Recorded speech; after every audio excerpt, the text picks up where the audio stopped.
Welcome to some more kitchen maths.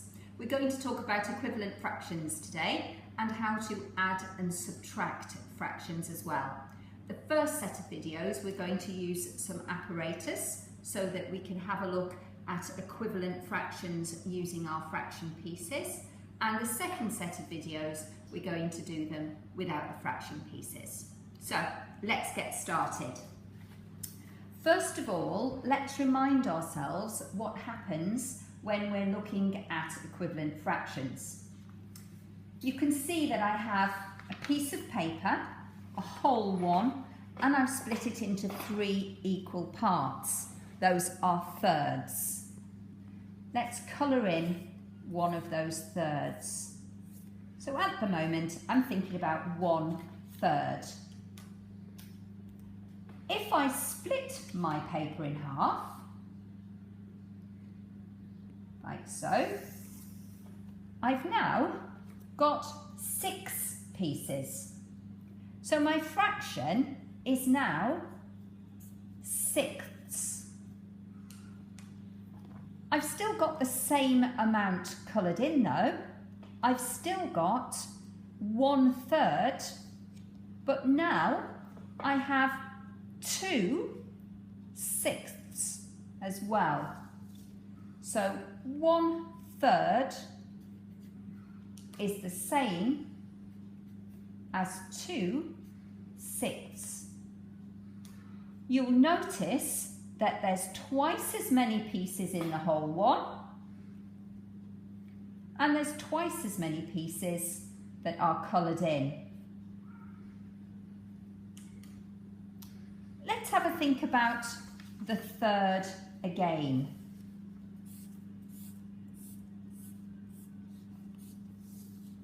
So we'll start off considering 1/3, but this time I'm going to split my paper into 9 pieces. What fraction is each of those pieces going to be? That's right, each piece is going to be 1/9. So now I have 1/3 of the sheet coloured in, and that's the same as 3/9. So 1/3 is the same as 3/9. I've got 3 times as many pieces in the whole one, and I've got 3 times as many pieces coloured in. But of course, my pieces are smaller. Let's take a look at this using the fraction wall. So we'll just pop that to one side. Let's consider a half. Let's have a think about what we could make a half into. What equivalent fractions could we use? Well, we could turn this fraction into quarters. And if we notice, we've got 2 times as many pieces in the whole one. So we'll have 2 times as many quarters. So let's just have a look at how that works.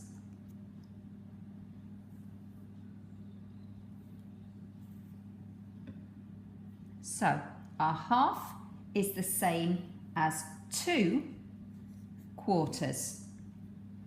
What else could we make our half into? Well, we could make it into 6ths as well.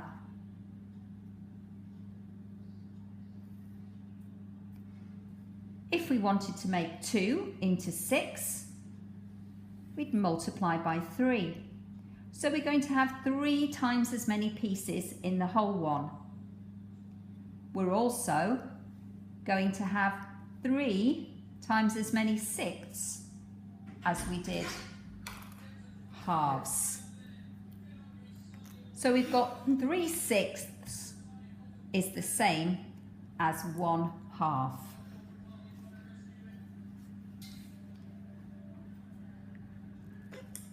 The next thing we could do is we could look at 8ths.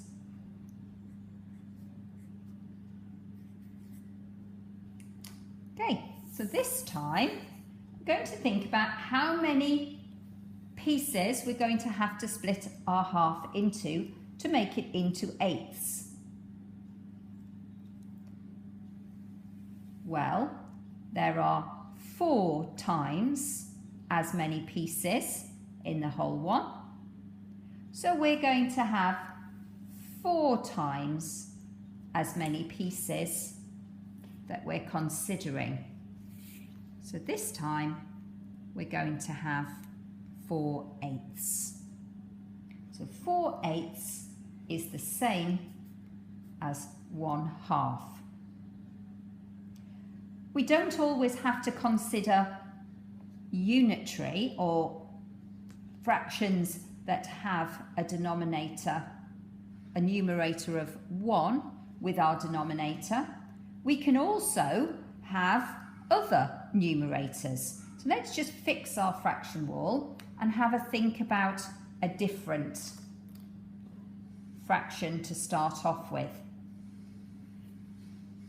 This time we're going to stick with our 6ths and we're going to have 4 of them.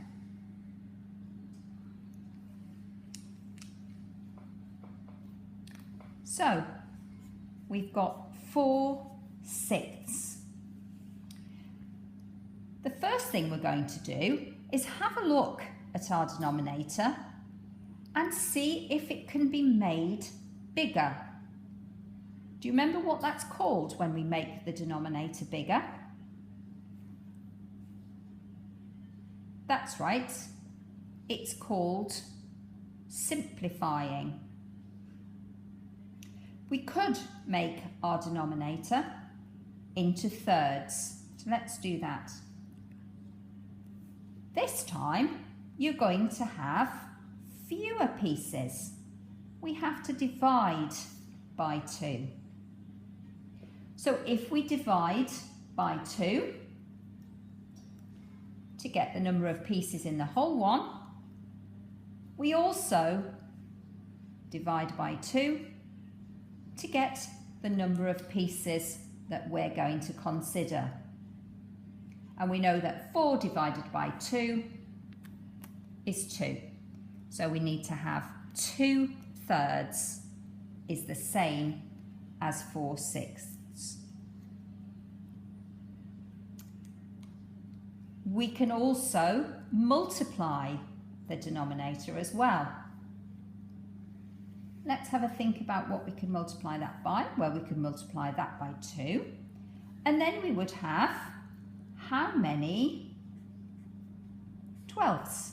Because 6 times 2 is 12. And if we've got twice as many in the whole one, then we're going to have twice as many pieces to consider. So how many 12ths is the same as a 6th? There's 2 of them. So how many are the same as 4/6? That's right, we're going to have 8 of them. So 4/6 is the same as 8/12. And that's how we get equivalent fractions.